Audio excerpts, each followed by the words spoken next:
Martin, clearly a very disappointing result for you. How did you see the game? Well, naturally I'm disappointed. It was a frenetic affair, as you would probably expect. Really, it was called a derby game beforehand, and that's probably how it panned out. And for the away side, I thought that we were dealing with things reasonably well, and the goal's naturally a disappointment to us. But it's a disappointment, but it's far from fatal. At the end of the game, yet again, we had a chance to equalise the ball off the crossbar.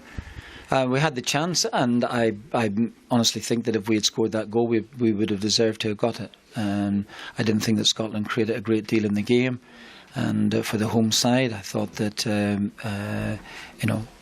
of course the onus is on them to attack as the home side. Always felt that we were in the game. And I thought that when the goal came, it was at a moment or two, although they had forced the corner kick, it was a moment or two when we were under a little bit of pressure, but not unduly. I'm sure you'd like to have had the team get the ball down and pass it a bit more, but why do you think that didn't happen? That was a frenetic game. You'd have to ask Scotland the same thing. Scotland, we attempted to go as strong as we possibly could. We played 2 up, and we tried to go for the game, and it didn't work out that way. But having said that, there are certain games that considered derby matches. They'll be very, very difficult to get it down. None of the two sides, I thought, were able to do that, considering the, as I said, the frenetic conditions that were taking place.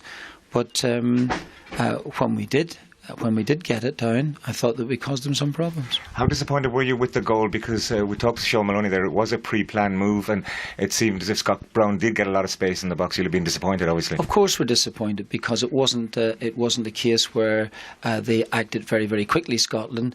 There were 3, 4, 5, 6 seconds there, and we should have seen the danger. They had 2 men out for it.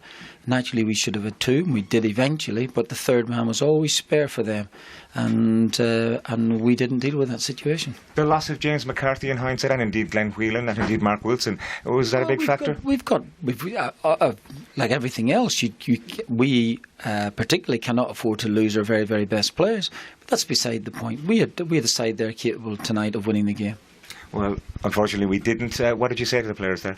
Well, we're disappointed, naturally. But what I say, of course, will obviously stay in the dressing room. But we're not out of this. We've got 7 points on the board, the same as Scotland. Scotland still have to travel to us, and we've got 4 out of the next 5 matches at our place. As I've said before, regardless of the result tonight, everything will depend on 2015. Thank you very much, Martin. Okay.